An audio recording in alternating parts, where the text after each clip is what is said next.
filled with stories, some of which are quite strange. Let's take a closer look into the weird tales of nature.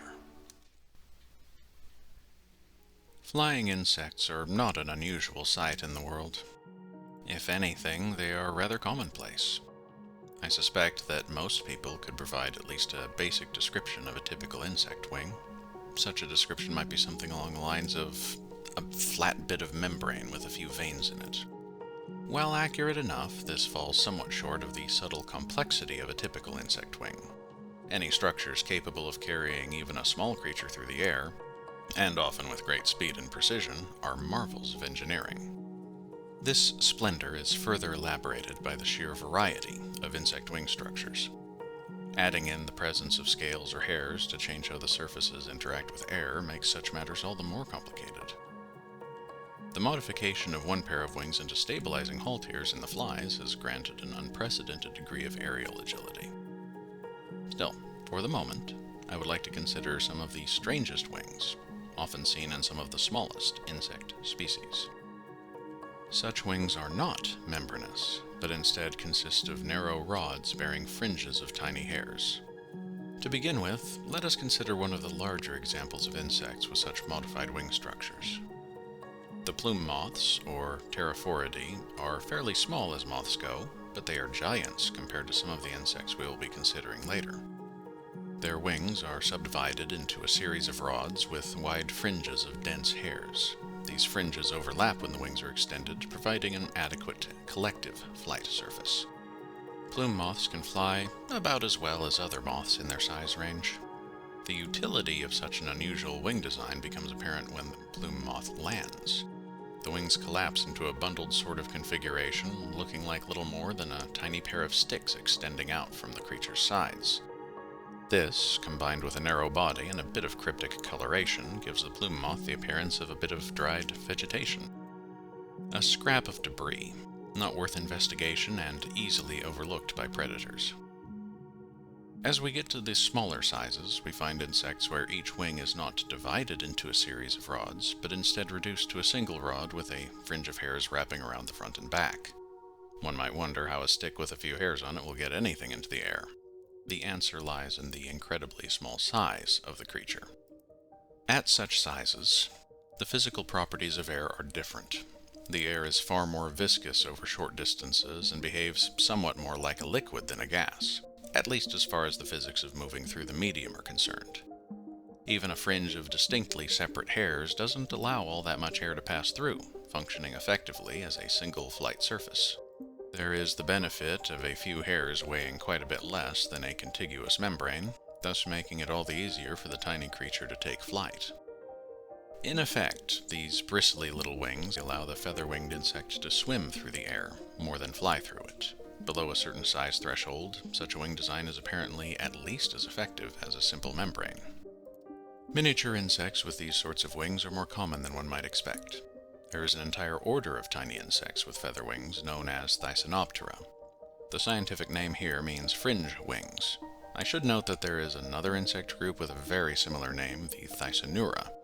These are silverfish, and the name here roughly translates to fringe tail, referring to the somewhat fuzzy appendages arising from the back of the creature, as well as the abdominal appendages that you don't typically see in other hexapods.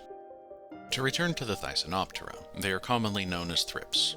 This common name is often a source of some minor confusion, as one such creature is called a thrips, and a group is also called thrips, and sometimes, just to add to the fun, the plural thrips is thripses. Regardless of the name, these insects are distinguished by their small size and their feather wings. They have uniquely asymmetrical mouthparts, and they most often feed by sucking the fluids out of individual plant cells. The cumulative effect of even such tiny meals can become surprisingly visible over time. If you ever see a little brown callus on the skin of a fruit, it was likely caused by thrips.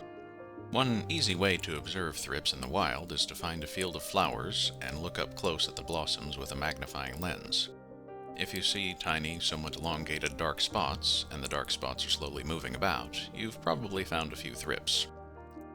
A great many parasitoid wasps are also tiny enough to enter into the featherwing category. One group, the fairy flies, includes the smallest known flying insects. These wasps are parasites, but they do not parasitize insects. Instead, they parasitize insect eggs. This should give some idea just how small they are, as several adult wasps might emerge fully grown from the egg of a larger insect. Some species of fairy flies have feathery wings, while others have more membranous wings, while still others have rather odd wing shapes or greatly reduced wings. One particularly amusing group is the genus Tinkerbella. You can probably guess where the name comes from. Perhaps the most impressive of the tiny insects with feathery wings can be found in the soil. It is an armored creature that typically feeds upon the fungi that inhabit decaying organic matter, so leaf litter and compost heaps are often ideal places to find such an insect. The members of this group are known as feather-wing beetles of the family Ptiliidae. The scientific name literally refers to feathers, particularly downy feathers. As with most beetles, their backs are covered by a pair of hardened elytra. These elytra are modified wings themselves that function as covers for the functioning pair of wings when the creature is not in flight. Most beetles are capable of flight to at least some degree, with functional wings typically folded away beneath the hardened wing covers. The back pair of wings takes care of most of the powered flight, while at most the extended elytra might help to stabilize the creature and direct airflow. Typically, the elytra are moved up and out to either side, while the functional wings unfold as the creature takes to the air. In some cases, however, they are returned to their closed position over the beetle while the wings remain extended for flight. In featherwing beetles, the hind pair of wings unfolds as the front pair of wing covers is moved aside, much as with other beetles. However, this species does not have membranous wings. Instead, each wing is an unfolding set of more or less rigid rods adorned with a fringe of fine hairs. As the common name suggests, when these wings are fully extended, they do look at least vaguely like tiny feathers. Maybe something of an odd, unbalanced sort of feather, but still a feather. Regardless of appearance, the featherwing beetles are accomplished flyers, capable of surprising turns of speed. The fact that they are also armored insects makes such agility all the more surprising, even if their tiny size makes motion relatively easy to accomplish. Really, it is remarkable when one considers the situation while looking at these tiny, feather-winged aeronauts. A creature that is capable of flight, has a functioning nervous system, and can see at least basic images sufficient for navigation. An organism that has brains enough to locate food and mates and avoid predation. An insect with a set of functioning legs as well as wings, allowing them to walk as easily as they might fly. All of these higher functions found in a creature that is no larger than a comma in a typical piece of newsprint.